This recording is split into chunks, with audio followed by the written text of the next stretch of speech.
दोस्तों financial year 25-26 में अगर आपने गोल्ड या सिल्वर को सेल आउट किया है तो उस पर टैक्सेस की कैलकुलेशन कैसे होगी। आज के वीडियो में हम डिस्कस करने वाले हैं गोल्ड एंड सिल्वर ईटीएफ अगर आपने सेल आउट किया है तो उस पर कैसे टैक्स लगेगा, अगर आपने physical gold and silver sell out किया है तो उस पर कैसे टैक्स लगेगा, क्योंकि दोनों में डिफरेंस है। अगर आपने unlisted gold mutual funds sell out किए हैं तो उस पर कैसे टैक्स लगेगा। तीनों ही केसेस में टैक्स रूल्स अलग हैं।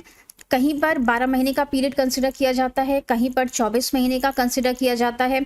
और इक्विटी शेयर्स या इक्विटी म्यूचुअल फंड से बहुत अलग होता है गोल्ड एंड सिल्वर का ट्रीटमेंट। आईटीआर में इसको कहाँ पर दिखाना है उसके लिए भी इसका अलग ट्रीटमेंट है। वीडियो स्टार्ट करने से पहले आपको बता दें कि अगर आईटीआर फाइलिंग के लिए आप हमारी पेड सर्विसेज चाहते हैं तो हमारे व्हाट्सएप नंबर पर कांटेक्ट कर सकते हैं। मैं हूं सीए श्वेता सक्सेना और अगर ये वीडियो आपको अच्छा लगता है तो लाइक एंड शेयर ज़रूर कर दीजिएगा। सबसे पहले हम ईटीएफ की बात करते हैं। गोल्ड और सिल्वर पर कैसे टैक्स लगेगा ये उनके इन्वेस्टमेंट फॉर्मेट पर डिपेंड करता है। आपने फिजिकल गोल्ड बेचा है, आपने ईटीएफ बेचा है, आपने म्यूचुअल फंड्स बेचे हैं या फिर आपने सॉवरेन गोल्ड बॉन्ड्स बेचे हैं, तो इसी हिसाब से ट्रीटमेंट डिपेंड करता है। सबसे पहले हम ईटीएफ की बात करते हैं जो कि स्टॉक एक्सचेंज पर लिस्टेड होते हैं। ईटीएफ के लिए जो पीरियड कंसिडर किया जाता है वो है 12 मंथ्स। अगर आपने 12 महीने से पहले सेल आउट कर दिया तो शॉर्ट टर्म कैपिटल गेन है, और अगर आपने 12 महीने के बाद सेल आउट किया है तो लॉन्ग टर्म कैपिटल गेन कहलाएगा। शॉर्ट टर्म पर कितना टैक्स लगता है? शॉर्ट टर्म आपके टैक्स स्लैब रेट पर टैक्सेबल है, मतलब जो भी आपका प्रॉफिट आएगा वो आपकी इनकम में, टोटल इनकम में ऐड हो जाएगा और उस पर स्लैब रेट ही लगेगा। अब क्योंकि हमें स्लैब रेट वाली इनकम पर रिबेट सेक्शन 87A का बेनिफिट मिलता है तो शॉर्ट टर्म कैपिटल गेन पर इस पर भी हमें ये बेनिफिट मिल जाएगा। गोल्ड ईटीएफ या सिल्वर ईटीएफ पर आपको कोई भी शॉर्ट टर्म कैपिटल गेन होता है तो वो आपकी टोटल इनकम में ऐड हो जाएगा और उसमें आप रिबेट का बेनिफिट ले सकते हैं, मतलब 12 लाख रुपए तक आपको कोई भी टैक्स नहीं देना होगा। तो ये एक बहुत बड़ा फायदा है शॉर्ट टर्म सेलिंग का। इसके बाद लॉन्ग टर्म की बात करते हैं। 12 महीने के बाद आपने सेल आउट किया तो लॉन्ग टर्म कैपिटल गेन है और इस पर फ्लैट 12.5% का टैक्स लगता है। लॉन्ग टर्म कैपिटल गेन में सेक्शन 87A का रिबेट हमें नहीं मिलेगा और इसमें हमें इंडेक्सेशन का बेनिफिट भी नहीं मिलेगा। सीधे सीधे आपको सेल माइनस परचेज करके अपना लॉन्ग टर्म निकाल लेना है और वो टैक्सेबल होगा 12.5% पर।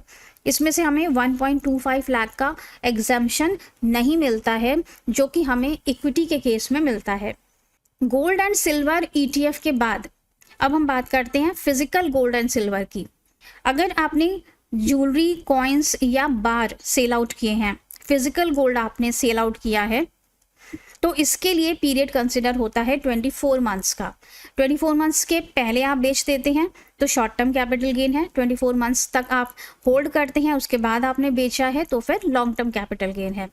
Short term capital gain taxable है आपके स्लैब रेट पर, आपकी टोटल इनकम में जुड़ जाता है और इसीलिए इसमें से आप सेक्शन 87A का रिबेट क्लेम कर सकते हैं।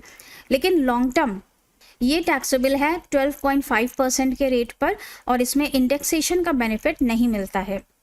साथ ही इसमें इक्विटी शेयर्स का जो 1.25 लाख वाला एग्जम्पशन है वो भी यहाँ पर नहीं मिलता है। इसके बाद तीसरा आता है हमारा गोल्ड म्यूचुअल फंड्स जो कि अनलिस्टेड हैं।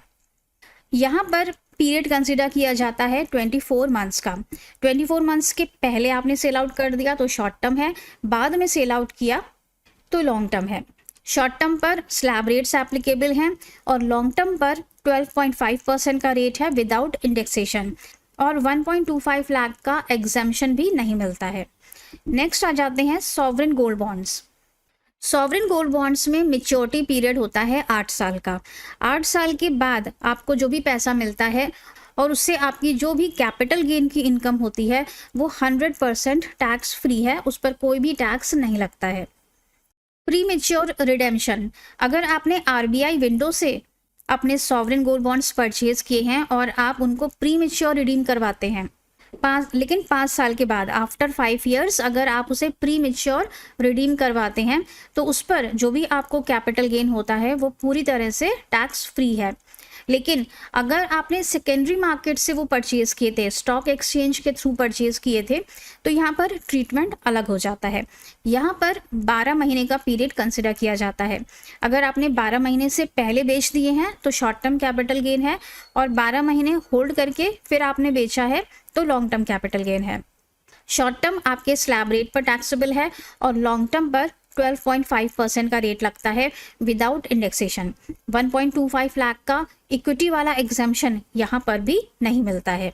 इसके अलावा सॉवरेन गोल्ड बॉन्ड्स पर जो हमें एनुअल इंटरेस्ट मिलता है वो पूरी तरह से टैक्सेबल होता है as a income from other sources, और ये आपके स्लैब रेट पर टैक्सेबल है।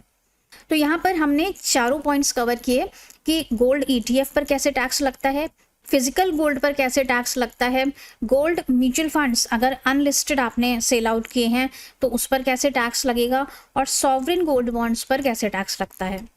आई होप वीडियो आपके लिए काफ़ी यूजफुल साबित हुआ होगा। इसको ITR में कैसे दिखाना है, इसके लिए अगर आप हमारी पेड सर्विसेज चाहते हैं तो हमारे व्हाट्सएप नंबर पर कॉन्टैक्ट कर सकते हैं। मिलेंगे नेक्स्ट वीडियो में। टिल देन खुश रहेगा, स्वस्थ रहेगा। Thank you so much for watching this video.